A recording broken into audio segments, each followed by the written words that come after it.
Hello, everybody. Welcome to the 100 Year Real Estate Investor. We're your host, Jake and Gino, and this is the show dedicated to long-term personal financial engineering. Gino, how's it going? Doing good, Jake. Where are you at today? Dude, we're in Knoxville, downtown today. At the second home office. That's how we're doing it, right? Looking good, my Lifestyle friend. lifestyle by design, Gino. So we have a special edition of the show today. Really excited about this because we're going to dissect the question that's coming up right now: is cash trash? Now, some people say cash is king. Some people saying cash is trash. We're just trying to figure out what the hell's going on. So ultimately, looking back to 2020, many of the talking heads, CNBC type folks, okay, they're spouting off cash is trash. And I understand the point they were trying to make at the time. The government was injecting large amounts of cash into the economy. And the point was put your money into assets. And honestly, we don't disagree with that. But we're starting to see a pullback in that type of sentiment. Ultimately, everyone has gone out. What'd they buy? They bought homes. They bought cars, probably bought used cars for too much. Bought TVs. Cash now has become an important tool. I bought some crypto, right? Maybe crashed that. But ultimately, the cash now is an important tool because the deals, the actual real deals, are becoming available, and there's less cash chasing them. That's the key.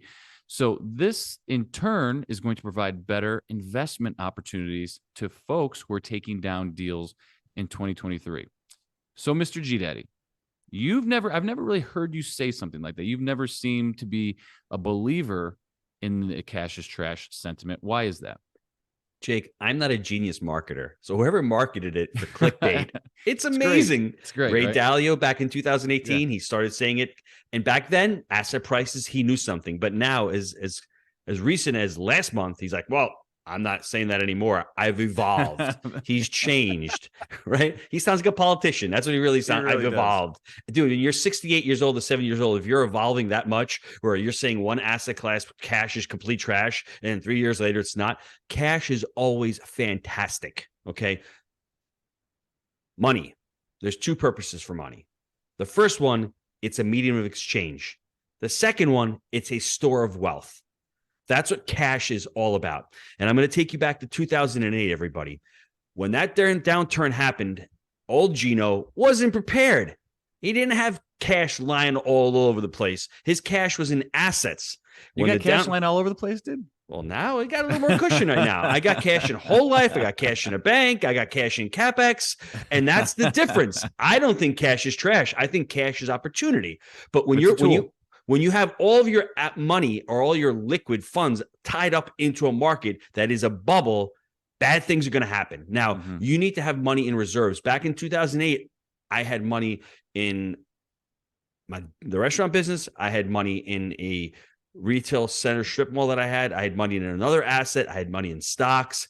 I really had very, very little liquid. And when that downturn happened, not only did my assets go down in value, B, I didn't have enough to capitalize to be able to buy assets. I was fortunate that I put some money aside. I met Jake, and it took me 3 years really to get on with Jake. And in 2011, we started looking. Can you imagine if I had that cash sooner? I would have been buying undervalued assets so much sooner. Now, looking back at it now, going into this downturn, we're very well capitalized. I love having, my cash in whole life policies because it's serving more than one purpose.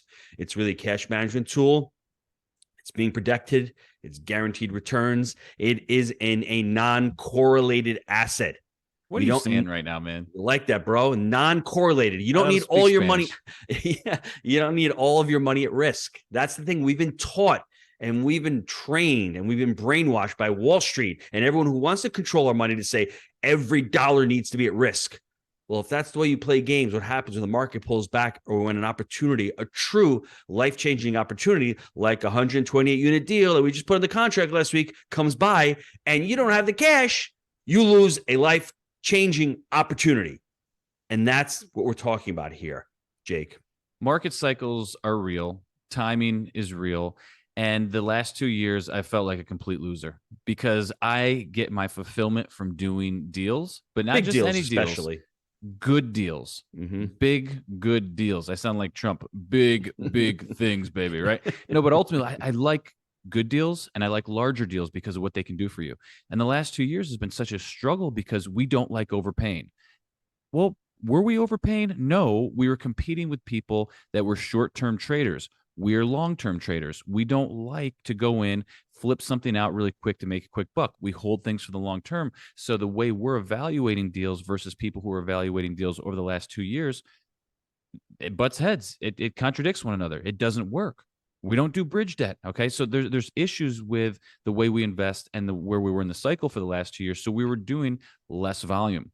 Now you open the door just a little bit, the floodgates are rushing in, and boom, we pop off in the first few months of this downturn, 130 unit complex. Okay. A little bit of seller financing in there. Mwah, I love it. Right. So it's a change in the market cycle. And I think all this stuff is, to your point, clickbaity type stuff. But I understand the point those guys were trying to make. But ultimately, cash is never trash. Cash is just a tool. That's it. And there's times where it's going to be worth more and worth less. Ultimately, I agree with the sentiment, though. You want to have your cash tied up for the most part in assets. And to your point, that could be whole life waiting on the sideline. Those baby money soldiers waiting on deck to go to war. But guess what? They're lifting weights. They're training. Think about this. This is whole life, everybody. It's your baby money soldiers in boot camp. They're growing. They're learning. They're training. And then they're going to be going out to war. But they're improving themselves while they're sitting there. I like that. It's the guaranteed returns in whole life. Yep. It's safe. It's liquid. Mm-hmm. It's tax deferred. There's tax advantages to it. You're buying net worth for when you pass away. So it's estate planning as well. It's safety and security. Absolutely. And I'm going to say once again, Jake, it's a non-correlated asset. We like I'm going to have to Google that one. I could go on with the benefits. I'm not going to kill you with the benefits. I want to share the story though, Jake, when I was in New York and I was about to leave the restaurant in 2016. And I was fortunate that I had started building up my cash reserves. And that opportunity to leave was only because I had reserves. The quality of your life is, I think, dependent on the quality of your options. Cash gives you those options. I was able to leave because I had money set aside. I was able to leave because I had that cash there and I had the buffer. We're able to do this 123 units right now by ourselves. We don't need to raise money.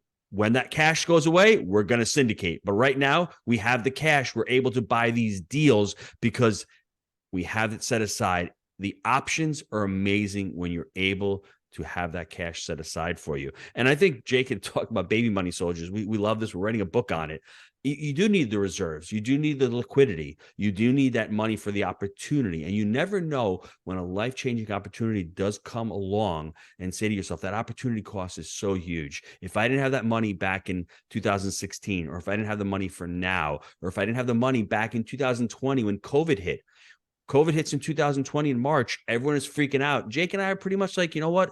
We have enough CapEx money set aside. We've got enough in all of our bank accounts. We can at least let this thing play itself out. We don't have to do anything drastically. And once you make decisions out of fear or you lose your autonomy, I think that's a problem. And I think I just thought about it right now. Cash gives you the autonomy. It gives you the autonomy to say, I don't have to do a deal. It gives you the autonomy to say, I'm going to do a deal. It gives you the autonomy to say, I'm leaving my job and I'm going to go do this other thing that I want to do. So it's really, really important. It is an amazing tool. How you use it is all up to you, but to have the optionality and to have those options is going to increase the quality of your life. So what I'm hearing from you is that cash is He-Man's sword and I have the power, right? It gives you the power, baby. No, for those of you out there that don't know He-Man, just Google He-Man, okay? He's Googling non-correlated. I'm going to Google He-Man. Just kidding. I love He-Man. Dude, and honestly, I hope in this next market cycle, we're forced to go into syndication because we find so many great opportunities that we literally I already feel it. Spend all our cash. I already feel Invest, it. Right? And that's the thing. Exactly. It gives you the opportunity. This down cycle is going to be great for people who haven't been doing deals and been saying to themselves, deploy. Yes. All you hear is pencils down. I think a lot of people's pencils are going to be up in this next current market cycle. And those of us who have money set aside and cash set aside, you're going to have that competitive advantage. I just had Alex Corpolongo on our Movers and Shakers podcast. He's 27 years old. I mean, an amazing Jake and Gino student. And he's talking about competitive advantages. Yeah. Well, do you think you have a competitive advantage when you have cash set aside? I think you do. You can make stronger offers. You can go in and you're confident that you can take that deal down. Yeah, we're ready to send out the fighter jets, man. Let's go. I mean, dude, let's wheels up, baby. Let's go. So, gang, this has been a lot of fun. As always, we believe in buying deals for the long term. Think in decades. I'm Jake, and he's the G Daddy. We make it happen. We'll see you next time. Thanks, Jake.